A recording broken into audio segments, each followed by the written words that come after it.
vás, milé kvietky a hríbiky. Alexander, porozprávaj nám jednu z tvojich rozprávok. Dobre teda, keď tak prosíte, rozprávočky sa dočkáte.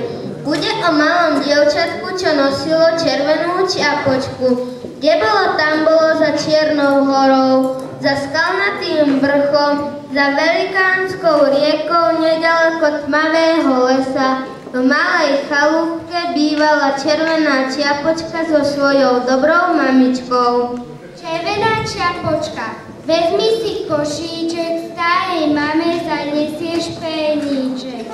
Cestou si pozor daj, kvietočky netrhaj. V lese chodí zlý vlk, cesty sa mu vyhýbaj. Cestou si pozor daj, kvietočky netrhaj, netrhaj. V lese chodí zlý vlk, cesty sa mu vyhýbaj. Dobre, dobre, milá mamka, všetko vykonám. Vlkovi sa vyhnem hneď, nechytí ma ten za svet. Večer prídem domov sama, len sa neboj, drahá mama. Čiapočka sa rozlúčila so svojou mamičkou, zakývala jej a dala sa na cestu lesom. Poskakovala okolo kvietkov, hopkala a spievala si. Idem lesom po cestičke, na návštevu ku babičke. Košičku jej nesie čosi, čo sa koní ľuďom nosí. Pohár medu sliadučkého, fľašu čaju liečivého, paprikáš aj halušky, polievku aj zákusky. Čiapočka išla ďalej, až sa stretla s ujom horárom. Kamže ideš, červená čiapočka, dávaj pozor na zlého vlka. Nebojte sa, ujo horár milý, budem bežať, som tam malej chvíli. Nebojte sa, ujo horár milý, bude bežať, je tam malej chvíli. Ale vlk je preveliký lapaj, chceš potlačiť cez skaly, neskákaj. Pozor si dám, bežím k starej mame. A my kvietky pozor na ňu dáme. Čiapočka išla hlbšie a hlbšie a v tom zbadala, že jej za chrbtom stojí veľký vlk. Veľmi sa preľakla. Kamže ideš, červená čiapočka, kamže ideš kam? Komu nesieš plný košík, vari ideš k nám?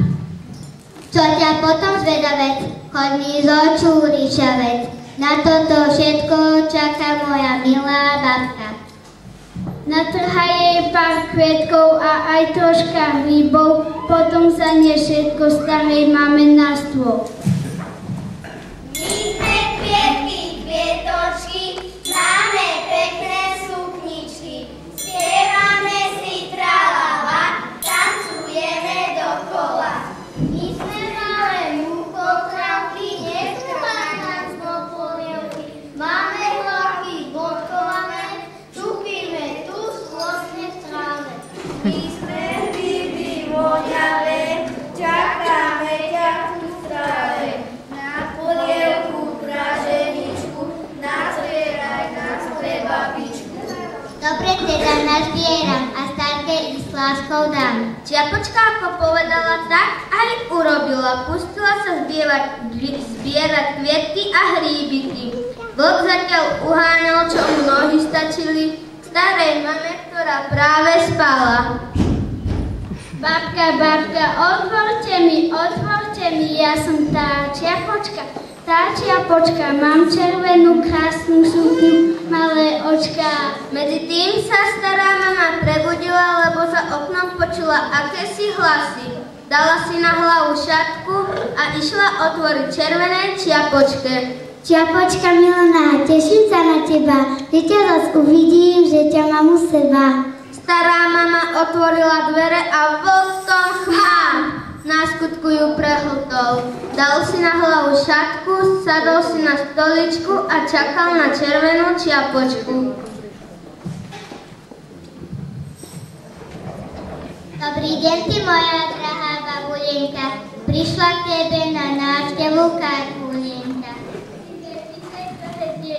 Vítaj, drahé dieťa, sadni si na stoličku, ukáž, čo máš v košíčku. Ach, aké máš veľké okaliská. Veď ma naháňali psiská. A tie uši? Ach, ušiská. Lepšie čujem, odkiaľ vietor piská. A tie ústa ako kráv. Lepšie ťa ja zlotnem, ha! Čiapočka naša milená, viac ťa už neuvidíme, za tebou veľmi smutíme, my toho vlka chytíme, po borovom tichom lese raz, dva, tri, domčeku sa hora blíži raz, dva, tri, už je pri ňom a načúva raz, dva, tri, čože sa to robí, núka raz, dva, tri. Joj, to je vočisko a má plné brúšisko, kde je starka premilá, určite mu ona v bruchu skončila. Brúšisko rozrežiem a starka vyskočí, budeže to vočisko otvárať oči. Náš horár statočný, srdečne ti vďaka, že si nás zachránil brucha vlkoláka. Jaj, voci, pomáhajte, svojho brata vlka zabiť si nedajte. Červená čiapočka, stará mama, mamička, horár aj kvietočky a hríbiky boli šťastní, že sa všetko dobre skončilo. A na vysokom strome